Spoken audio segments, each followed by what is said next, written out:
अस्सलाम वालेकुम सब दोस्तों ਨੂੰ ਅੱਜ ਫਿਰ ਜਨਾਬ ਇੱਕ ਨਵੀਂ ਨਜ਼ਮ ਲੈ ਕੇ ਆਪਣੇ ਦੋਸਤਾਂ ਅੱਗੇ ਹਾਜ਼ਰ ਹੋਏ ਹਾਂ। ਉਮੀਦ ਹੈ ਪਸੰਦ ਆਵੇਗੀ। ਔਰ ਇਸ ਨਜ਼ਮ ਦਾ ਅਨਵਾਨ ਹੈ ਸਕੂਲ ਟਾਈਮ।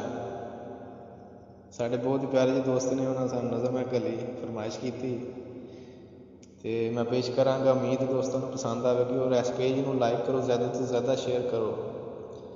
ਇਸ ਪੇਜ 'ਤੇ ਤੁਹਾਨੂੰ ਕਿੰਨੀਆਂ ਗੱਲਾਂ ਲੱਭਦੀਆਂ ਨੇ ਸੁਣਨ ਵਾਸਤੇ। ਇੱਥੇ ਜਿਤਨੇ ਸ਼ਾਇਰਾਂ ਨੇ ਪੰਜਾਬ ਹੋਏ ਨੇ ਸਭ ਦੀਆਂ ਗੱਲਾਂ ਇਸ ਪੇਜ 'ਤੇ ਆਉਂਦੀਆਂ ਨੇ। ਇਸ ਨੂੰ ਲਾਇਕ ਔਰ ਕਮੈਂਟਸ ਕਰੋ ਜ਼ਿਆਦਾ। ਉਸ ਤੋਂ ਪਹਿਲਾਂ ਮੈਂ ਤੁਹਾਨੂੰ ਇੱਕ ਸ਼ੇਰ ਸੁਣਾਉਣਾ ਚਾਹਾਂਗਾ। ਬਾਬੇ ਕਸੂਰਮਾਨ ਸਾਹਿਬ ਨੇ ਲਿਖਿਆ ਕਿ ਅਵਲ ਸਿਫਤ ਸਿਫਤਾਂ ਵਾਲੜੇ ਦੀ ਤੇ ਸਿਫਤਾਂ ਵਾਲੜਾ ਰੱਬ ਰਹਿਮਾਨ ਮੀਆਂ। ਅਵਲ ਸਿਫਤ ਸਿਫਤਾਂ ਵਾਲੜੇ ਦੀ ਸਿਫਤਾਂ ਵਾਲੜਾ ਰੱਬ ਰਹਿਮਾਨ ਮੀਆਂ। ਫੇਰ ਕਵਾਂ ਮੈਂ ਨਾਤ ਰਸੂਲ ਤਾਈ ਹਾਤਰ ਜਿਸ ਦੀ ਦੋਏ ਜਹਾਨ ਮੀਆਂ। ਤੇ ਹਾਤਰ ਜਿਸ ਦੀ ਇਹ ਪਾਕ ਗੁਲਜ਼ਾਰ ਸਾਰੇ ਆਇਆ ਸ਼ਾਨ ਦੇ ਵਿੱਚ ਕੁਰਾਨ ਮੀਆਂ। ਕਲਮਾ ਪੜ੍ਹੀ ਨਬੀ ਦਾ ਕਸੂਰਮੰਦਾ ਤੇਰੀ ਟੁਰੇਗੀ ਸਾਫ਼ ਜ਼ਬਾਨ ਮੀਆਂ। ਤੇ ਨਜ਼ਮ ਕਾਬਲੇ ਗੌਰ ਜੀ। ਯਾਦ ਜੀ ਉਹ ਬਚਪਨ ਵੇਲਾ ਜਦੋਂ ਸਕੂਲੇ ਪੜ੍ਹਦੇ ਸੀ। ਯਾਦ ਜੇ ਉਹ ਬਚਪਨ ਵੇਲਾ ਜਦੋਂ ਸਕੂਲੇ ਪੜ੍ਹਦੇ ਸੀ। ਮਾਪਿਆਂ ਦਾ ਇਹਤਰਾਮ ਹੀ ਕਰਦੇ, ਮਾਸਟਰਾਂ ਤੋਂ ਵੀ ਡਰਦੇ ਸੀ। ਯਾਦ ਜੇ ਉਹ ਬਚਪਨ ਵੇਲਾ ਜਦੋਂ ਸਕੂਲੇ ਪੜ੍ਹਦੇ ਸੀ। ਫਜਰੇ ਉੱਠ ਮਸੀਤੇ ਜਾਣਾ, ਪੜ੍ਹ ਕੁਰਾਨ ਤੇ ਘਰ ਨੂੰ ਆਉਣਾ। ਸਾਡੇ ਵਾਪਸ ਆਉਣ ਤੋਂ ਪਹਿਲੇ ਬਾਪੂ ਨੇ ਟੁਰ ਡੇਰੇ ਜਾਣਾ। ਸਾਡਾ ਮਗਰੋਂ ਦਾ ਲੱਗ ਜਾਣਾ, ਘਰ ਦੇ ਵਿੱਚ ਫਿਰ ਰਟਾ ਪਾਉਣਾ। ਮੈਂ ਨਹੀਂ ਅੱਜ ਸਕੂਲੇ ਜਾਣਾ, ਨਾਲ ਅੰਮਾ ਫਿਰ ਲੜਦੇ ਸੀ। ਯਾਦ ਜੇ ਉਹ ਬਚਪਨ ਵੇਲਾ ਜਦੋਂ ਸਕੂਲੇ ਪੜ੍ਹਦੇ ਸੀ। ਉਦੋਂ ਕੋਈ ਮੋਬਾਇਲ ਨਾ ਹੋਣਾ, ਛੁੱਟੀ ਦੇ ਦਿਨ ਛੇਤੀ ਸੋਣਾ। ਵੱਡੀ ਸਰਗੀ ਉੱਠ ਘਲਾਉਣਾ, ਸੁਬਹ ਸਵੇਰੇ ਮੂੰਹ ਨੂੰ ਧੋਣਾ। ਕੋਈ ਕੰਮ ਕੋਈ ਕਾਜ ਨਾ ਹੋਣਾ, ਫੇਰ ਵੀ ਪਾਲੇ ਠਰਦੇ ਸੀ। ਯਾਦ ਜੀ ਉਹ ਬਚਪਨ ਵੇਲਾ ਜਦੋਂ ਸਕੂਲੇ ਪੜ੍ਹਦੇ ਸੀ। ਤੇ ਛੁੱਟੀ ਕਰ ਜਦੋਂ ਘਰ ਨੂੰ ਆਉਣਾ, ਬਸਤਾ ਲਾ ਕੇ ਪਰਾਂ ਵਗਾਉਣਾ। ਨਹਰਿਆਂ ਨਾਲ ਫਿਰ ਟੁੱਕਰ ਖਾਣਾ, ਟੁੱਕਰ ਖਾ ਕੇ ਖੇਡਣ ਜਾਣਾ।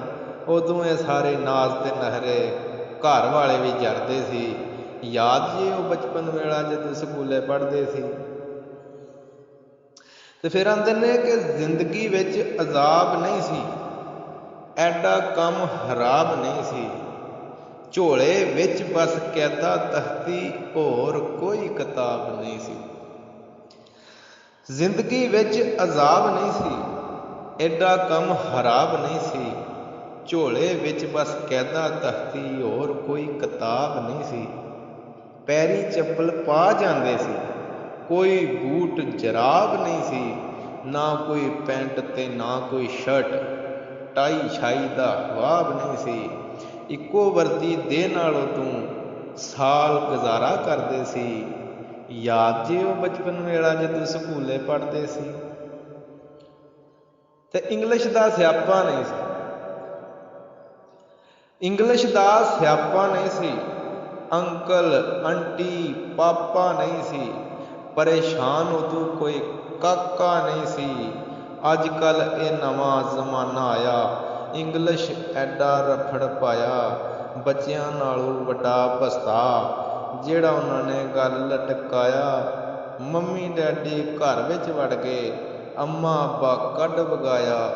ਅੰਕਲ ਆਂਟੀ ਸਾਰੀ ਦੁਨੀਆ, ਨਾ ਕੋਈ ਮਾਸੀ ਨਾ ਕੋਈ ਤਾਇਆ। ਨਵੇਂ ਦੌਰ ਹੁਣ ਰਫੜ ਪਾਇਆ, ਸ਼ਹਿਬਾਜ਼ ਸਾਹਿਬ ਤੁਸਾਂ ਸੱਚ ਫਰਮਾਇਆ।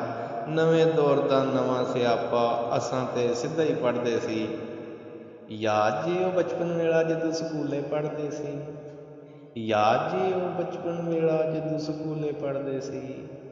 ਉਮੀਦ ਹੈ ਦੋਸਤਾਂ ਨੂੰ ਪਸੰਦ ਆਈ ਹੋਵੇਗੀ। ਔਰ ਇਸ ਨੂੰ ਸ਼ੇਅਰ ਕਰੋ।